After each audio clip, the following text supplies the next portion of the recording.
उससे लड़ने के लिए कंस आगे बढ़ा और कंस इतना आगे बढ़ा, आते ही आते लिपट गया और अपना उसने वार किया।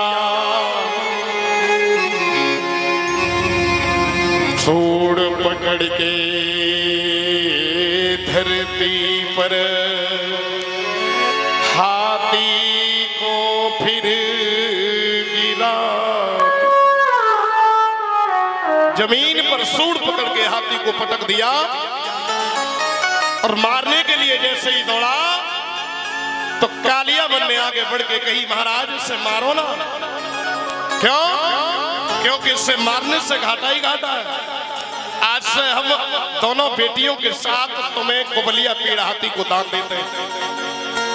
उस हाथी को लेकर के भोजराज कंस दोनों जरासंध की बेटियों से विवाह करने के बाद मथुरा नगरिया में आए।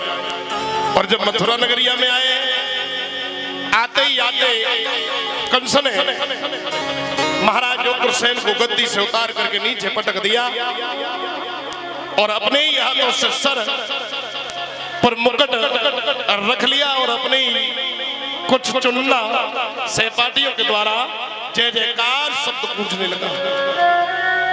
राजा बन गया, अब तो शहंशाही है।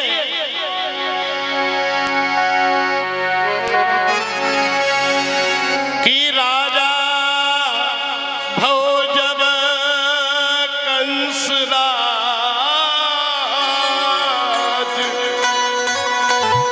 अरे कानूनी नई नई बदन लगी।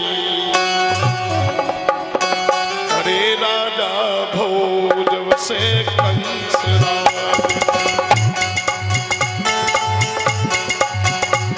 राजा भय जब से कंस राज, कानूनी नई नई बदन लगी रे।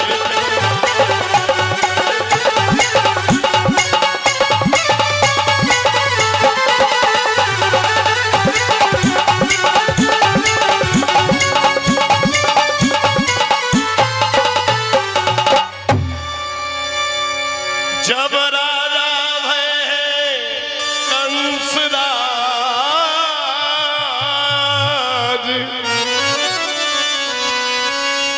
तो कानूनी नई नई बनने लगी। अरे सब पे नए नए आदेश हुए, सब पे नए नए आदेश हुए और आतापाई बढ़ने लगी रे।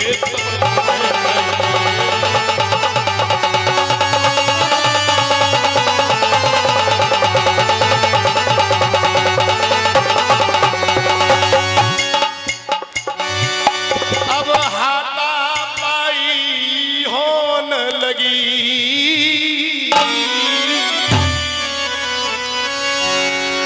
अरे धार्मिक कामों में पाबंदी और कर कहीं धर्म एक ग्रंथ मिले। जब कहीं धर्म एक ग्रंथ मिले उनको जलवाने होने लगे रे।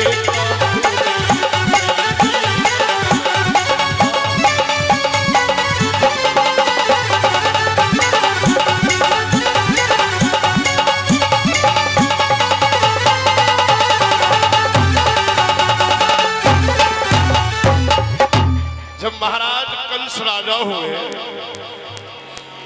जितना भी यहाँ पे ये समय है ना, ये सब हमारी रामलीला की देन है साहब, समझ रहे हैं? रामलीला के हमारे पूरी कमेटी पधार चुकी है पेड़ से। हमारे जो ब्रजराज सेठ जी मामा जी हैं वो कोषाध्यक्ष है रामलीला के, और दादाजी है वो है अध्यक्ष, और राम भी बैठे इधर और लक्ष्मण भी बैठा है, और उसके बाद दशरथ तो ऊपर बैठे ही बैठे हैं। अब रही बात रावण की, तो प्रैक्टिस जारी है, सो रावण ने आ जाएंगे। तो भाई अब भाई मजबूरी है कि कितना रामलीला है जा। महाराज कंस जब राजा बन गए और राजा बनते ही बनते नई नई कानूनें बनने लगी। आदेश हो गया कि मेरे इस राज्य में कोई भी धार्मिक अनुष्ठान नहीं होगा, मेरे इस राज्य में कोई कथा भागवत हवन नहीं होगा। अब तो भैया सब लोगों पे पाबंदी हो गई, परेशान हो गए, दुखी हो गए, इतने परेशान हो गए सब। पृथ्वी भैया देवों के सामने जब गिड़गिड़ाई है, रोई है, कह रही है महाराज चाहे कितनी भी सृष्टि बढ़े, चाहे कितनी भी संख्या बढ़ जाए, लेकिन मैं कभी हिलती नहीं हूं, टिकती नहीं हूं। लेकिन अब मुझसे अत्याचारी का पाप सहा नहीं जाता, इसलिए सब लोग, सब देवता मैया पृथ्वी ब्रह्मा जी के पास में पहुंचे। ब्रह्मा जी ने कही हमारे बस की कोई बात नहीं है, सब लोग नारायण की स्तुति करो। तो सब लोग नारायण से स्तुति करते हुए कहते हैं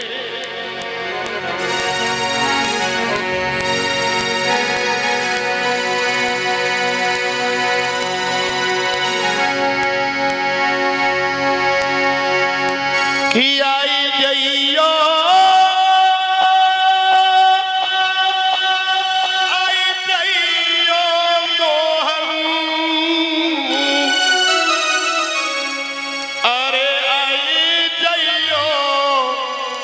श्याम हरि।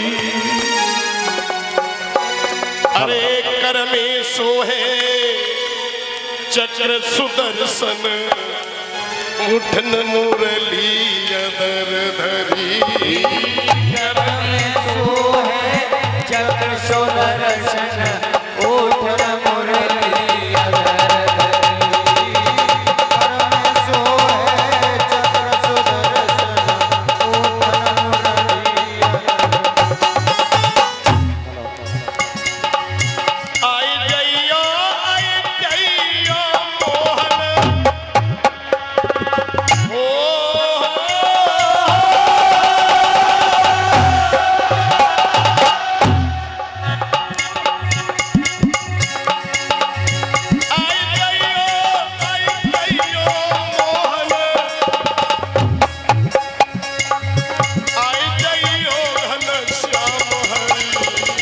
कर में सोहे चक्र सुदर्शन,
नाना प्रकार से स्तुति करी।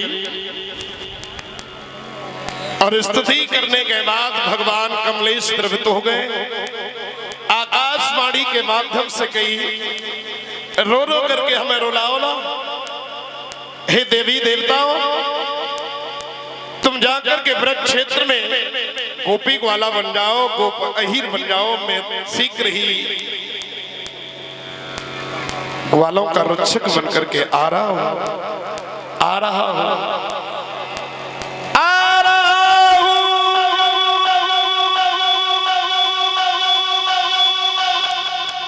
आकाशवाणी सुनते ही सुनते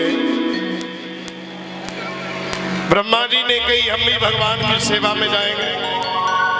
यानी सब देवता बारी बारी से आकर के ब्रज क्षेत्र में गोपी ग्वाला बन गए। भैया धीरे धीरे समय बीता और इधर भोजराज कंस के घर में जो बहन है जिसका नाम है देवकी, और देवकी कंस के चाचा देवक की बेटी है। और देवकी का विवाह कंस ने अपने बचपन के मित्र वसुदेव के लिए तय किया है। समय अनुसार वसुदेव बारात लेकर के देवकी से शादी करने के लिए मथुरा में आए हैं। और जब मथुरा में आए हैं, बड़ा स्वागत सम्मान किया है, बड़ा प्रेम से भोजन कराया। और भोजन कराने के बाद बारोटी भाई भैया एक पिता अपनी बेटी की विदा के लिए जब से बेटी जन्म लेती है उसी दिन से उसकी व्यवस्था में लग जाता है।